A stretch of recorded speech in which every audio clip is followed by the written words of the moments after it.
Hi, I'm Kevin Theos, National First Vice President with RSPA, and this is our podcast about the business operations within racket sports. I'm excited to have Scott Mitchell with us today. Scott, welcome. Thanks, Kevin. Thanks for having me. Scott Mitchell is an RSPA master professional and considered an industry leader in first-class racket sports development, club operations, and large-scale event management. He's been an executive director of rackets with over 35 years experience at private clubs, resorts, and public facilities. Scott is also the founder and CEO of Premier Sports International, a consultancy that partners with facilities across the U.S. to elevate operations, drive revenue, and build world-class member experiences. He has also recently accepted a position as Director of Club Operations with Wakit Padel, one of the country's leading paddle management companies. Scott, you have a lot going on. Tell us kind of what is the development like? What's going on with your companies right now? Yeah, it's been extremely busy now that we're past the winter. So it's on the Premier Sports side, we're still talking to clubs in a variety of different manners, from programming, staff development, operations, just trying to really make sure that as all of these new racket sports come on board for us and give us new amenities for our members and our customers, that we're got the right pricing model. We've got program flow to where people are coming in at different stages of their development and different reasons for coming in. A lot of it's on the social side. So still doing a little bit of that. And then, like you said, I joined up with Wakit Racket, which is great. Tito Marino and the team. The Tito was my head coach in Nashville when we first opened up that paddle club, and was very quickly connected with him. His family built one of the first paddle clubs in all of the U.S. way back in the day, and so he's grew up in that sport, knew it. He asked me to come on board as one of the owners and partners, and so that's been busy because we've been talking to a lot of different places, from pickleball facilities that, like you and I talked about before, is we're getting a lot of people that love these racket sports like pickleball or paddle, but they really don't have any experience in club operations or management or anything, and they have some money, they build a club, maybe it's a smaller version, and then they get into it and they realize, like, I really don't know how to get this thing going. I just love the sport. So we're getting people that call us that say, "Hey, can you help us? We just opened up a club here in Florida, which is where I am right now." Which, same thing. It was a private country club that said, "Hey, we know golf, we know clubhouses really, really well. We don't know tennis. Would you be interested in managing our tennis facility?" And we said, well, as long as we can add paddle, we'd be interested. So they've got 6 tennis courts. We're going to add 2 or 3 paddle courts in the next 10 days or so and get that up and going. And then we've got another place in Texas and some places in South Carolina that we're talking to. So yeah, it's been extremely busy, but a ton of fun. All right, so let's say someone's considering building some paddle courts, start opening a facility. What is there a minimum number of courts that you recommend that they construct so that they could be revenue positive? And does it make a difference whether they're indoor or outdoor? Yeah, I mean, I think that we get a lot of places that are interested. Part of our company is design and construction installation. So people can call and just say, "Hey, we don't need you to manage our facility. We have some, we are currently have a racket program, but we want to add the courts." And one of the first questions we ask them is how many. And some of them, I get it that they want to try it out, and so maybe doing 1 or 2 makes sense, to give it a shot. And we do have what we call pop-up courts, or they're temporary courts where you can try them. But if you're adding a paddle program and you want it to be a revenue generator or a revenue stream for you, the sweet spot is real. I mean, you could do 4 or 5, but really that sweet spot is realistically is 6 to 8 courts, and that gives you enough inventory to drive consistent bookings. It allows you to run leagues and clinics and socials all at the same time. It's where you really start to see realistic, and the reliable profitability. Anything less than that, you're really struggling. Like, it's hard to run a tournament on 3 courts, for instance. Your socials, if because paddle is very different than tennis because of the walls, right? So on a tennis court, we can get 6, 8, maybe 10 people if we're running a cardio or something on a court, where realistically because of the glass, you can only get 4 people on the court at a time, and then maybe have a couple people standing at the net poles ready to go in. So running large socials or events or private, corporate outings or so, you could be limited if you're, with 3 courts. I'm probably good with maybe 12 people that would enjoy it because you're still rotating around. But if you get 15 or 20, they're not going to enjoy being on 2 or 3 courts. So the 6 to 8 is usually the wheelhouse that we look at. And then indoor, outdoor absolutely makes a difference. Like, for instance, behind me is the one here in Nashville that's completely outside. It's an amazing atmosphere. The vibe is crazy. When you come, you feel like you're in Miami. When the weather hits, it really makes an impact on what we can do. So yes, the outdoor courts are lower cost for sure, but we're at risk of inclement weather. So you've got to weigh the pros and cons for something like that. With the indoor courts, yeah, for sure, it's a little bit higher cost for you, for sure. But the revenue potential is through the roof as well, because you just do not have the weather delays that we do. If winter for us, because if it's AstroTurf that you play on, and so if they get a little bit wet, you've got to wait for those to dry out. And when you get winter time, you get some snow, we can shut down for a month or 6 weeks at a time where those indoor facilities are still going. So I would say for most people, I would try to do a hybrid if you can, indoor, outdoor, but for sure try to do indoor if that's the only thing that one or the other. And then I would look at a 6 court facility or more. And we know, just like with what we're doing in Nashville, it's a 6 court facility, and you can absolutely outperform on a 6 court facility somebody that has maybe an 8, 10, 12 court facility if you've got a few things that are really in line with, from programming, your community build. So you're doing corporate outings and all that kind of stuff. And then your lessons, events, food and beverage. If you get all of those things in line, you really can do really, really well with just a 6 court facility. So let's talk a little bit about location. If somebody's thinking about building a facility, and compare, let's say, a more densely populated area that might have higher real estate costs and associated costs versus a less densely populated area that maybe is cheaper, but it's going to require further drives for a lot of folks. I mean, how do you think about location? Yeah, location is, just like the saying is location, location, location. It certainly can make your life easier. The tough thing, we've got a great location there behind me in Nashville, that's been really, really successful, but it took several months because it was a brand new development downtown. You're just feet from the downtown city area. The cost in a lot of cases when you're in the major metro areas, obviously, it's a higher cost, but you also have the ability to price yourself a little bit higher than what you would maybe in the outskirts. So you do have a little bit of that. You also have better opportunities for corporate outings and leagues and membership, because you do have a lot of people that are in and around in that area. But it is going to cost you, right? It's the real estate is way more expensive downtown, so there's obviously a much bigger build out cost than what you would have on the outskirts. There's, from an investor side or even from the operations side, there's more pressure, and because you have these higher costs, you've got to start making the revenue. So higher staffing costs, operating costs, all of that goes along with it. But if you do it right, you can really be very successful downtown, in some of these metro areas. But then you have basically the low hanging fruit is everybody's already there, right? So people are passing by, they're driving, they're coming into town to work, they're already there a lot of times. So if you can do it right, you've got the lunchtime activity, you've got the right after work activity that you can tap into.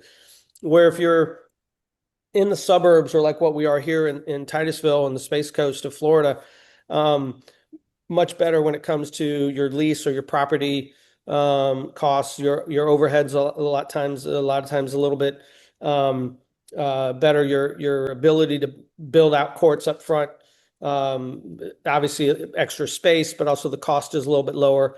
But you do lose that immediate player base that you have when you're downtown. It doesn't mean you can't build it. It just takes some time.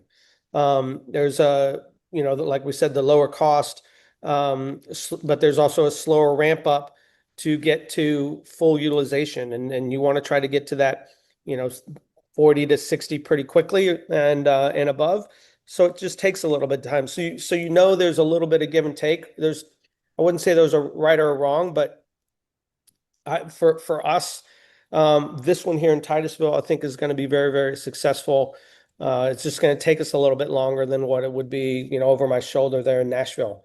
But we know that going in. And so we just kind of spend our time doing a little extra marketing, getting into the city, getting to know. One of the things I don't know if we talked about it last time, but one of the things I tell everybody that one of the first steps that you need to do when you have a facility is get connected with the Chamber of Commerce, whichever city that is in.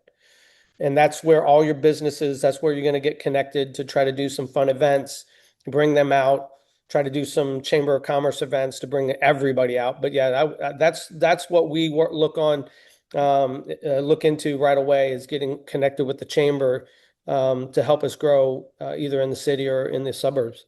I was just reflecting that. So when I was in law school in Chicago, downtown Chicago, of course, is very well populated. But if you take a walk, say at 9 p.m. In downtown, it's a ghost town. So I mean, how do you think about like on the one hand, a place like downtown Chicago, but it could be any other larger city. That yeah, there are a lot of people there during the day, but then they go home to the suburbs or they're driving away. Like who are the players that are playing? If you're in an urban facility that's in say downtown Nashville or something, I mean, who are these players? Are they folks who actually live downtown, or are they people that commute to work and they just stay after work to play? I mean, who are these folks? Yeah, it's a little mixture. So what we did, for instance, when we went to Nashville, for instance, is we're in a development that's got, yeah, in a rough estimate, is half of it is businesses, office tower, and so forth, and then the other half, literally in the middle of where you see those courts are, the other half is residential. So it's important to be close to where there's some apartments or a development of some sort. Because if it's strictly if same thing with Atlanta, if you just plop down in the middle of all the businesses, then correct, you're going to get all those people leaving at 5, 6 o'clock, especially in Atlanta. They're going to be out of there, by 4 o'clock trying to get out of traffic. So you've got to do a little bit of busy work to make sure that where you're going, you're going to have some sustainability with people that live pretty close. So right over my head, you can see would be the one of the residentials, and it goes that direction, and then it's a little bit of an L shape. So that helped. But then we started to get a little bit creative, kind of like what we're doing here in Titusville as well, is reaching out to those businesses that might want to do an after work, Tuesday, renting a court from 5 to 6 or 5 to 7, where instead of going straight home, they come over here for a little while. We were super successful in Nashville. We're starting to get a lot of different businesses here because we're in the Space Coast area. So Blue Origin and SpaceX and NASA, everybody lives right here. So getting them to have something to do outside of work or their families to do when the scientists or the people that work directly for NASA are at work, what is there for them to do? So you also are tapping into the families. The downside with Nashville was we were in a young area that was the meatpacking district. It was literally, I think we were literally the second tenant, maybe the third tenant there. So there's not a lot of families there. So it's young, either couples or just individuals, and then a lot of the businesses. And we were just pretty successful with getting the businesses to even come in at lunch. They would come at lunch. And then we started doing little corporate challenges with different businesses in the area, and they would come back on a Saturday or something like that. So you just have to be creative. You have to know your area, but getting out and communicating with them to find out what really they're interested in. And one of the things that been successful for us is the bigger the corporation, the more we try to get connected with the manager or director of their HR. Because if it's a large corporation, if you're in a big city like Atlanta or Dallas or something like that, a lot of these different businesses will have somebody on staff, usually in the HR department, that's trying to help engage their employees with the community in some form. It's either a health and wellness aspect or just trying to, they're new into town and they want to try to help get them connected. So we always reach out to them, offer some sort of membership package or just a employee benefit. If it's a hospital, for instance, a lot of times they're able to use their insurance. They give them a stipend for insurance to be a member at a fitness club or something like that. If your club has some fitness equipment, then you possibly could meet the needs, and that membership due could get paid by the hospital for that employee to come and spend time with you. And the only way to find those things out is just get on the phone with the HR manager and have these calls.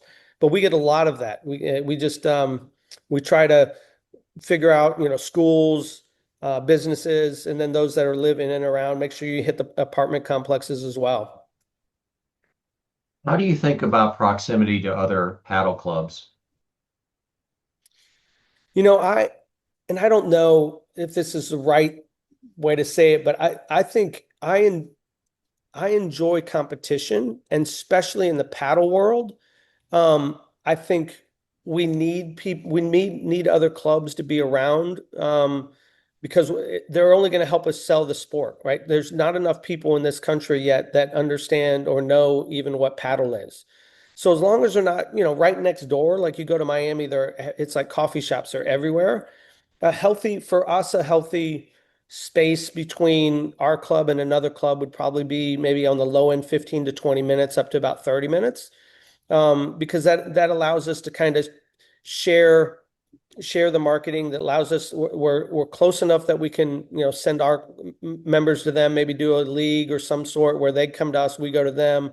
But we're we're close enough that we're sharing the marketing expansion, but we're not in direct competition or cannibalizing each other. So I think if you get under that, then there's a possibility that it could affect you in a negative way. So I would say as long as they're 20 or 30 minutes away on the low end, I think you should be fine. Is there a minimum number of members that you think about or target for the number of courts that you have? Yeah, I think one of the numbers that we've used for years, on the tennis side is, every court that we have is really about, $100,000 in revenue that we want to make. And a lot of times we look at it in the same as, in every court we have somewhere between 80 and 100 members. So if you're getting up to that 100, you're probably starting to get stretched thin. So I think that sweet spot for most of us is about 60 to 80 members per court that you have, because then you're really able to drive revenue. Your courts aren't sitting empty. They're busy, but the members can still get access to them.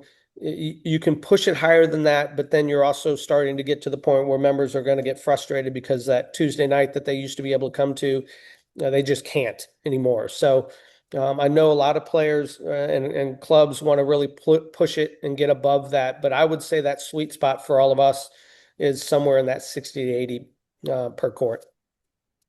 Okay, well, continuing along those lines, I mean, let's say that somebody is they're willing to take as many folks that are willing to join, and so they're getting 80, 100. Like, kind of walk us through what does that look like in terms of the member feedback and that kind of thing if you've overstretched yourself in terms of the number of members.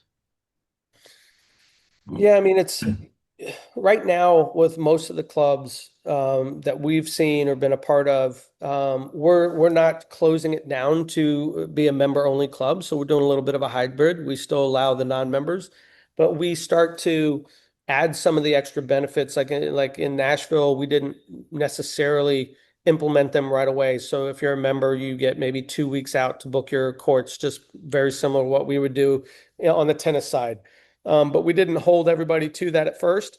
Um, but then as we started growing and getting up to 160, 180 members, we started to implement that. That kind of spreads it out. You can do discount packages so you can spread, if you book your courts at a certain time, or block the courts off at a certain time, we'll give you either discounted court rates.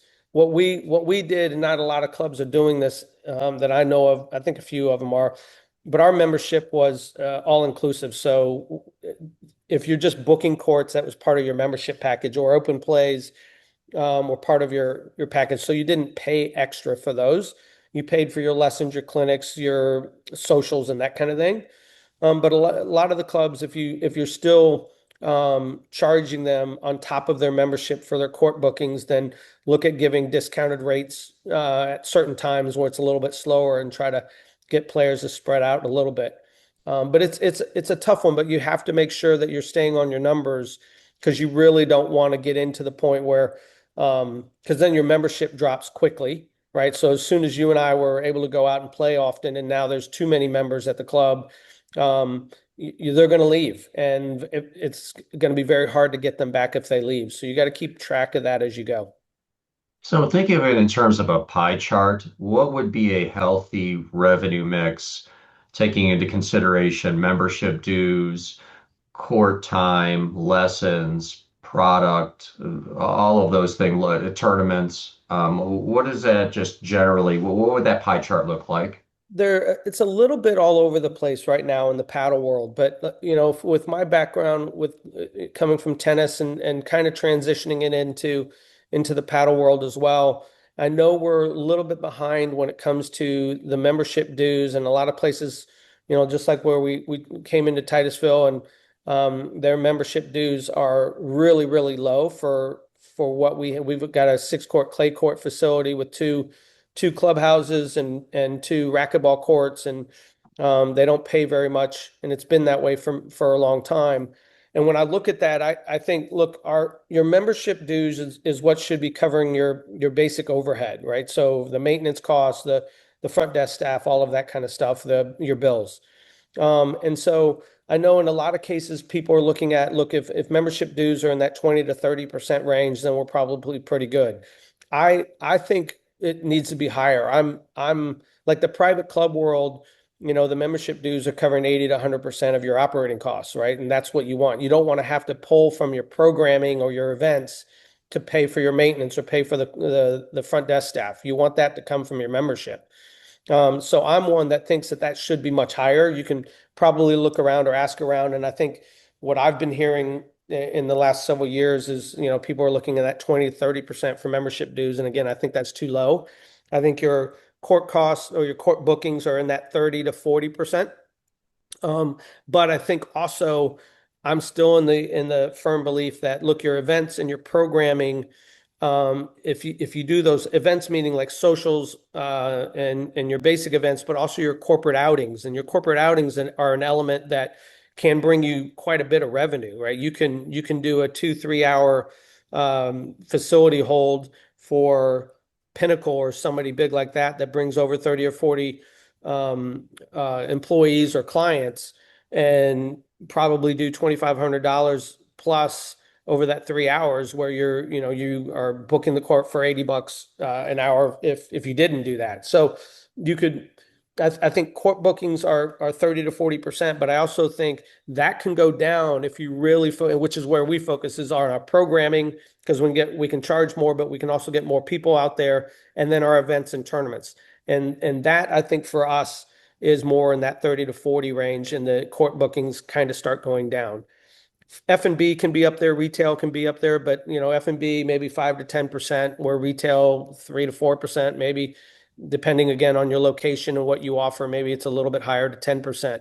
But I think membership dues is that area that I keep seeing clubs are not doing enough with, and that's why they're really struggling to make ends meet, because everything else they're trying to operate is getting pulled from your programming, your events, your court bookings, where there's smaller margins. One of the things that I've seen at pickleball clubs is they tend to have, many of them have these relatively small fitness facilities, and maybe geared more toward warming up and that kind of thing. But sometimes they have a few more weights, and you could actually get a workout in. Is that an important aspect? I mean, should you have a fitness type facility and or offering, and how big should that be? I think it can be. I think it depends. So what we found out, and I mentioned it just earlier, but what we found out by talking to some of the hospitals around, or the health and wellness businesses in the Nashville area, was, our business, our corporation gives us a stipend towards our insurance. but it has to be to a fitness center. And so what we ended up doing, and that, so we were asking them, hey, why can't it transfer over to us? And they said, well, it doesn't apply to a racket facility. It only applies to a fitness facility. So what we looked around at doing was trying to add elements that would move us into a fitness category and out of a racket club category. And so adding, a couple of bikes and a couple of weights, or maybe an elliptical or something like that, depending on your space. Yes, I think that's great from just keeping your members healthy and stretched and ready to, or cool down when they're done playing. But I also think strategically, it could help you if you're in an area that they allow that stipend to go towards a fitness center, and you add those couple little elements in a space that you have, like above my shoulder, you can see a concrete area. Underneath that is a lounge. So our shop and everything is underneath that area. And all the way to the right of me is just a small space where we started to put in, we had a cold plunge, we had everything else because we wanted to move, like I said, not in a negative way that we didn't want our players to be healthy and have the access to that stuff, but we wanted to move into a category that would allow people it would grow our membership because it would allow people to use that stipend towards a membership with us as opposed to, LA Fitness down the street. Okay, if a facility has 6 courts and they're on track with their revenue model, how long should they think about it taking before they're revenue positive? There's no, I mean, I can give you kind of a rough estimate. Like for instance, with Nashville, we opened up in October, probably the worst time to open up a racket facility of any kind, being outdoors going into the winter, right? So I wouldn't recommend opening up in October, November, December at any time, but we did. It was just when it became available to us, and so we did. So it took us a lot of marketing at the beginning to get people aware of the sport, but then once you hit November in almost every location, November till the end of New Year's, unless they're engaged with you already, it's hard to bring in new people. So we really had a dead period that first year until we got into February. So we had a good, 4 to 6 months of really slow time. But then once we got into March, April, May, the rest of the time we were profitable. It just that lead up time, because nobody even knew what the sport was, and that's one of the things that I want to make sure everybody understands with paddle is that there's going to be a big, depending on where you are. Like if we dropped a club in Miami, not so much, or in Houston, maybe not so much. But for you and I, if we drop one in Nashville or Utah or wherever, there's going to be an education period because people don't even know what they're looking for. So you have to be patient, knowing that, look, if you have probably that 6 to 8 court sweet spot that we talked about, it could be somewhere in between that 6 to 12 months. We were profitable in Nashville in less than a year. But again, it's in an area of town that nobody was walking by at the time. Like none of the residential units were, I think they were at 10% when we started. Now it's up to 80%. So there are some variables that you really can't control, but I think bottom line, just a short answer, looking that 6 to 12 months before you start to become profitable. How do you go about finding coaches and what do you look for in coaches? Coaches are tough. I mean, it's an amazing sport that we have, but not too many coaches are aware of the sport or certified in the sport. RSPA, as you know, Kevin, offers an amazing certification course, and I would recommend everybody that is in the racket space, as much as we did with pickleball, I would recommend us do the same thing with paddle because it will be here and it's going to take off and it's going to be crazy. And you want to make sure that you're more valuable to your location, your club that you are right now, and you just don't know tennis or don't know pickleball. Um, so it's hard to find them here. We do a really detailed search with those that have really good racket skills. So they were a high level tennis player, high level coach, and then do they have a background, at least an awareness of or played paddle? And if they have, then that's somebody that we look at. As we know, since this sport started in Mexico back in the 60s and went from there to Spain and Argentina, those are the three areas where your coaches, you're going to find the best coaches in the world. Unfortunately, you're going to have to work on visas and all that kind of stuff, which is why they should reach out to you and get that taken care of. That would be your ultimate goal. But there's so many clubs that just can't go down that route right now, right? They can't afford it. They don't want to go through those steps.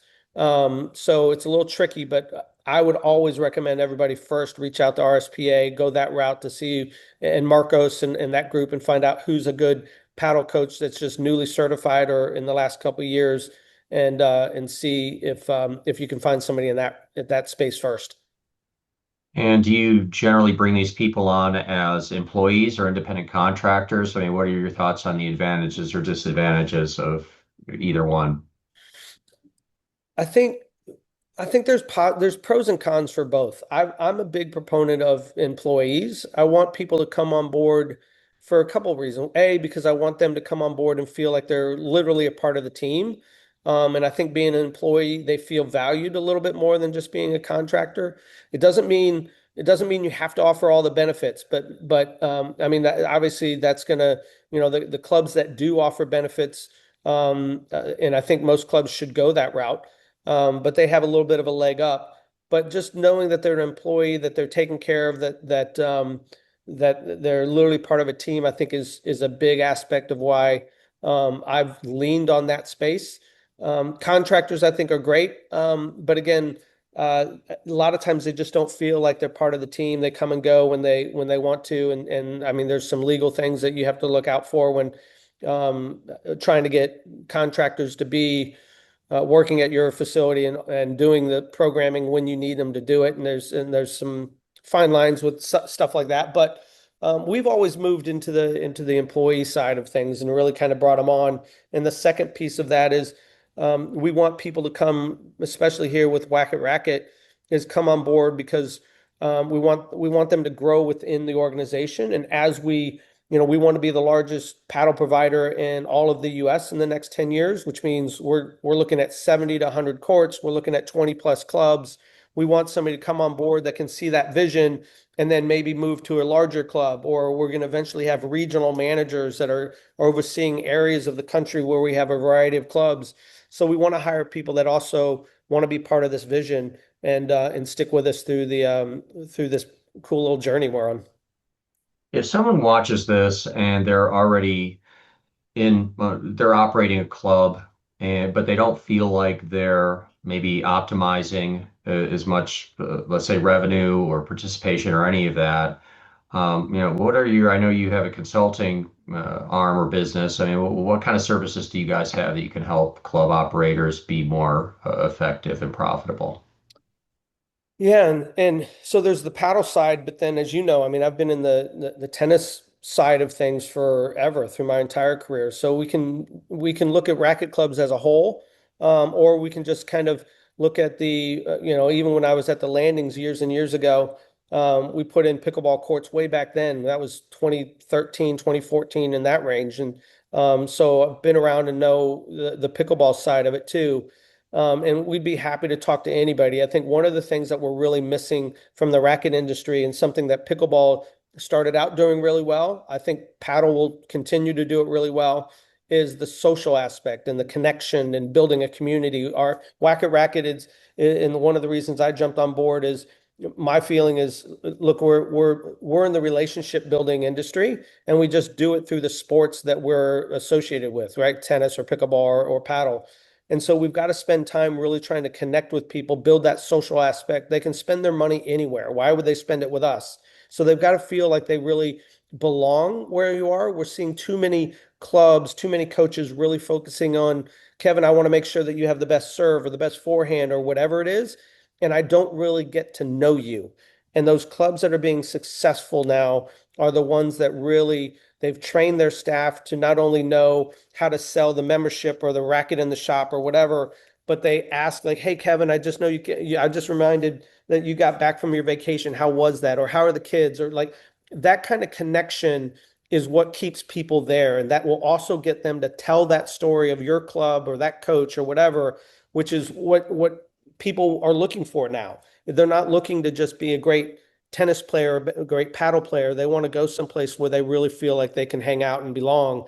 And that's the piece that they're missing. And so we help clubs understand that. And it comes down to how you're designing your space. Are you focused on the pathway of how people come into your club, spend their time, and then leave? Most of the clubs right now are designed just to go onto the court and then leave.